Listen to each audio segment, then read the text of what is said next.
Stay tuned to the Ask Dr. Ross podcast. It's created to give you info to succeed at college. Our hosts are highly qualified. Dr. Catherine Ross is a member of the University of Texas System's Academy of Distinguished Teachers. She's also a popular professor of 19th century English literature. Ask Dr. Ross is a community service of the University of Texas at Tyler. So we're back with another episode in our series on the College of Arts and Sciences. And today we have my friend, Dr. Sarah Roberts, and her outstanding student of many different instruments, Jasper Scharp. And so I guess what we'll do is just start out by asking each of you to tell us a little bit about your background, how you came to be a musician and at the University of Texas at Tyler. And we'll start with you, Dr. Roberts. All right. Well, I'm originally from Iowa. I grew up there. Not particularly musical family, but always a little bit involved. My parents were amateur musicians. They played in a summer band that rehearsed every summer. I'm a twin. Identical twin? Fraternal. So when we were about 4, my parents had a friend that was selling a piano, and they bought it, and my dad refinished it. It was beautiful when it was finished. When we first got it, it was painted green and the paint was chipping off, and he just refinished it, restored it. It was beautiful. It was one of those old upright, rinky-tink. And my parents just said, well, let's see where this goes. And my sister and I started taking lessons, and pretty much the rest is history.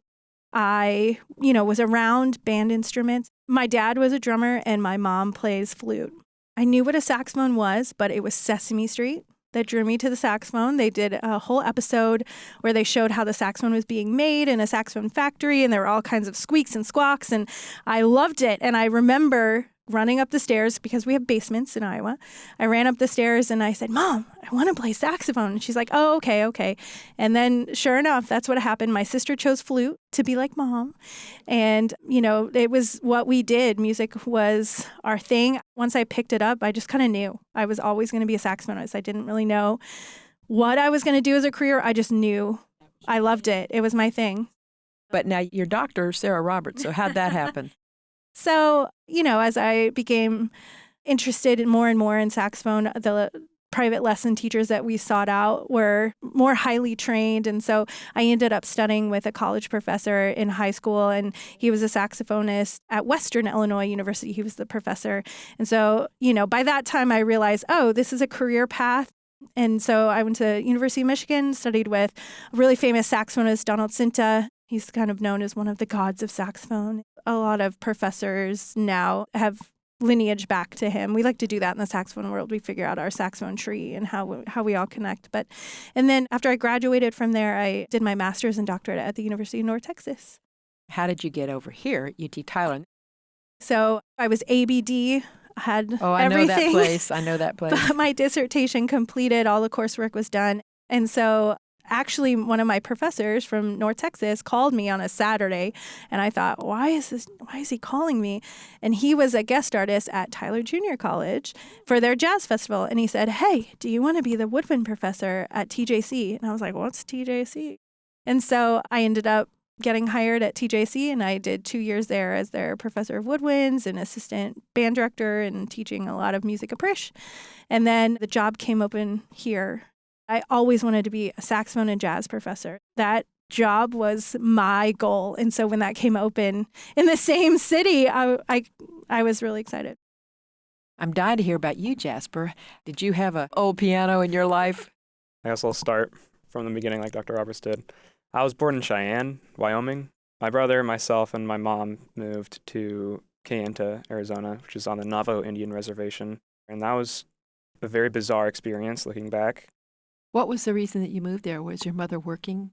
Yes. So she's a midwife, and she signed some contract. She would work wherever they sent her, and wherever it was would be some sort of underfunded, impoverished, community. And so in exchange for bringing her expertise to the area, they would forgive a certain portion of her student loans. Ah, good deal.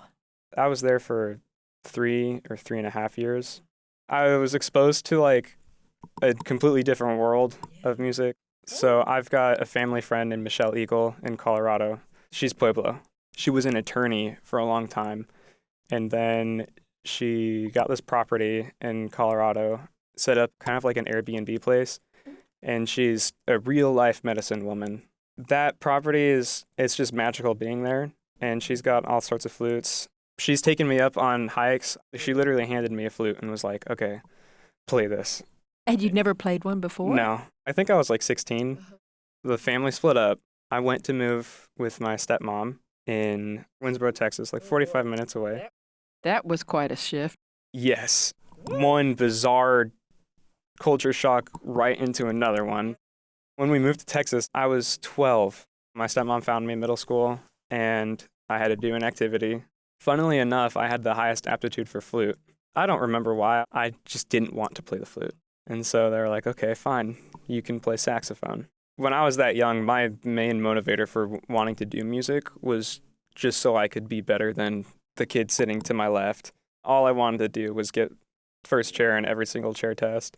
Did you have your own instrument, or did you have to have a school I instrument? did. It was an Antigua. Pretty student model, not the highest quality. And so I made the all-region band my freshman year, and I kept practicing. This time I was actually practicing.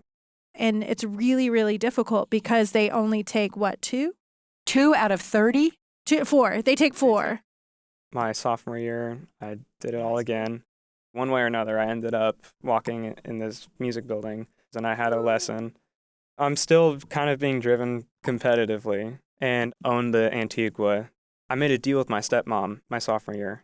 I was going to work and save $2,000. However much I saved, she was going to match it, and then we would buy a professional saxophone. How much does a professional sax cost?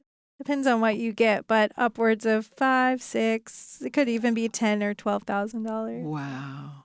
So one day my sophomore year, got a phone call, and my stepmom, who was driven in an ambulance to the hospital, we didn't know what was going on for a while, and then finally figured out that she had stage 4 lung cancer from chain smoking. And when she passed away, obviously I was destroyed. Everything didn't make sense, but I could still play in band. And so from there, everything meant something different. And then finally, on my 16th birthday, I found my gift from, I think, 4 months beforehand. Before she passed away, she just bought the saxophone for me. I kept taking lessons, and then that year, we made all-region, made area, and I remember I thought I was the best. When I was in that audition room, I was scared, because the way they do it at area is they'd put you in a warm-up room with everybody else. And so I was listening to all these kids. So I still think some of them probably were way better than I was. But I went into the audition room, and I just thought of my stepmom. And it kind of helped me calm down. I wasn't thinking about the whole etude. Like, I truly could remember every tiny thing that I had practiced up to that point. That's kind of a magical thing, isn't it? So I guess you got picked, huh? I did. That was obviously a transformational experience, because when you make All-State, it's a big to-do. Went in a van with my band directors to San Antonio. It was very eye-opening because, I had been to UT Tyler. I knew Dr. Roberts worked in music. I knew there was all these other offices. Those people worked in music too. But you go to TMEA and there's like thousands of people. TMUA? TMEA. Texas Music Educators Association. It's in San Antonio every February, and it's the largest one in the country. They guesstimate around 30,000 people attend. TMEA is our governing body of music educators. So we're talking about all of the, vocalists and the instrumentalists and the, orchestra teachers and just everything. They all descend upon San Antonio. So it's a really great experience. There's a lot of different groups that the high school students are auditioning to be a part of, but they all rehearse there. And they have like what we call a clinic concert. So for the 3 days that TMEA is happening, these students are in rehearsals. They're working with, typically for those ensembles, they are hiring clinicians who are out of the state. While that's happening, there's a convention happening. So there's people who have done research presenting posters or presenting clinics, or you have famous conductors giving workshops and master classes, things like that. How'd you go from that to Tyler? Were you already connected to Dr. Roberts? Yeah. because our main source of income was gone. I'd stopped taking lessons for a while. But no, really, I didn't forget Dr. Roberts. I really liked taking my lessons with her. Graduated high school, and I literally didn't apply for a different school. I just applied for UT Tyler. But while I was in high school, one of my favorite classes was computer science. I was into programming, and one of the things I thought of was I'd probably get paid more if I got a job in programming. So I went to UT Tyler, and my major was computer science. But I couldn't forget about the letter that came with my saxophone, where she told me to follow my dreams, follow my heart, and not to let anybody stand in the way of pursuing those dreams. I realized that I think that's more important than how much money I might or might not make, and I shouldn't stand in my own way of pursuing something that I'm actually passionate about. You are now headed for a master's degree in multiple woodwinds, and we want to hear about that some more. But I'm going to ask, what are some of the opportunities students get when they come in here? Because students come to you who are prepared in band instruments, prepared as singers. Do you have violins and string instruments too? We do. Most students, when they come to us, they want to perform or they want to be an educator. The majority of our students are music ed focused, whether that be choral education or instrumental education. But our program is pretty inclusive of many different things. So we have piano pedagogy and performance degrees. We have music composition. And then we have instrumental performance and education, choral education and vocal performance. And then we have our BA program, which is more of a general arts degree where you can pick something that is a focus for you. We like to say that the BA is really complementary for maybe a pre-med student that wants to continue their musical studies. And so it can be a dual degree that works really well with that heavy course load. It's just more flexible and a little less performance-based than some of the other degrees. So do the students have to audition? Yes. So our application process is twofold. So one, you have to be accepted to the university, and two, you have to do an audition. Our audition season is basically February and March. Our recent graduates have all landed jobs in East Texas, and now our music educators in East Texas. And so we're pretty excited about our job placement rate, and our students who have graduated with performance degrees have kind of walked into some really prestigious master's programs as well. The one thing that I am constantly trying to, stamp out is the starving artist. There are no starving artists. And yes, you can make money in education as a musician. You can make money. You just have to build your network and kind of figure out what you want to do with it.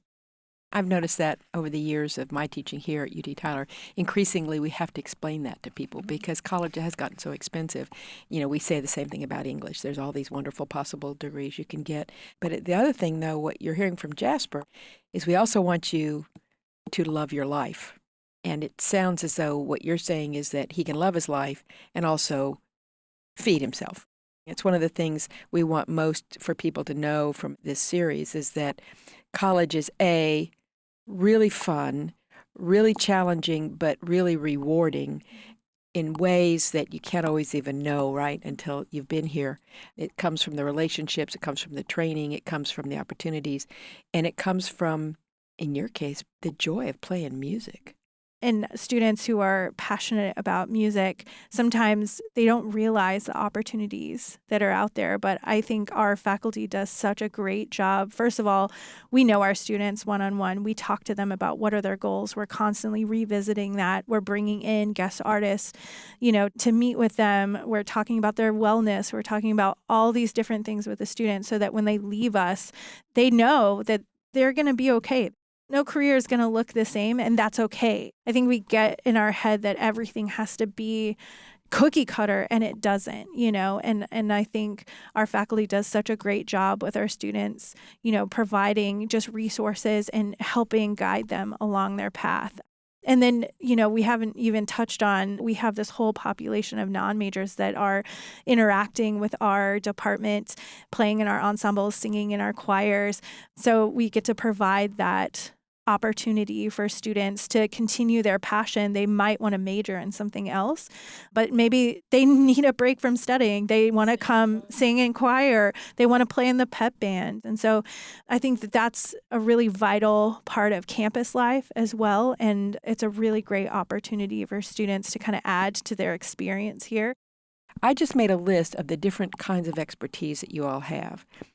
Flute, trombone, euphonium, tuba, violin, music history, music theory, clarinet, horn, saxophone, piano, guitar, rock music, composing, singing, percussion, jazz, drumline, band, chorus, voice opera, musical theater, trumpet, bassoon, music theory, composition. Yeah, within our music majors, there's the theory, aural skills, and piano sequence. And so every music degree is going to take those their first 2 years.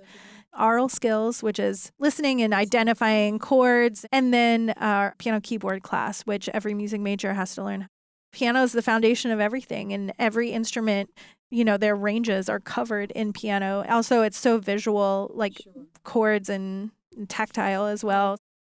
But so one of the things that really struck me was you said your friends were all in band. Do you feel like your friends at this college are all the music people? Is that also the same kind of community? Yes. And that's just because I'm fully immersed myself pretty much in this building. Well, it sounds as though you found the thing that is you. What else would you like our audience to hear about your School of Performing Arts? Both of you, think about it for a minute and tell us something that you really want us to be sure to not forget to share. So over the summer, I went to my high school with this quartet Dr. Roberts mentioned, and we played the piece that we submitted to TMEA. And I remember talking to the students there, and if there's any high schoolers listening to this who are wanting to go get a degree in music, you're allowed to audition at TJC. You're allowed to audition at UT Tyler. You don't have to move 8 hours away. I'm glad that I didn't, and I got just as good of an education here that I could have somewhere else. At the very least, you should, if you're a local high school student, audition. And recognize that in a smaller place, you have more one-on-one. That's another big deal. If I was at a larger place, I don't think I could have done what I did here. It wouldn't have been possible. What about you? I think our department, like you said, it's full of just highly trained and motivated and caring and supportive individuals. And I think the last two, caring and supportive, are probably the most important. And I think, sometimes when students are looking at different places to go, they're looking at the name or how big is the school, or, my grandpa twice removed went to this school, like a legacy student. And sometimes those opportunities are missed because there's something right in front of them. And I would say, UT Tyler is just such an exciting place to be because it continuously grows. And I know in our school, we've felt that sense of growth. We've been able to, add some new technology to what we're using. We're looking at new degree paths as well and continuing to grow and be relevant in our music field in as many areas as we can. And so for the general public, I think that, of course, I would love them to make sure that they're coming to our concerts and supporting our students. That's one of the challenges is, making sure that that information gets out and people know just what's happening. We have over 140 concerts in a school year.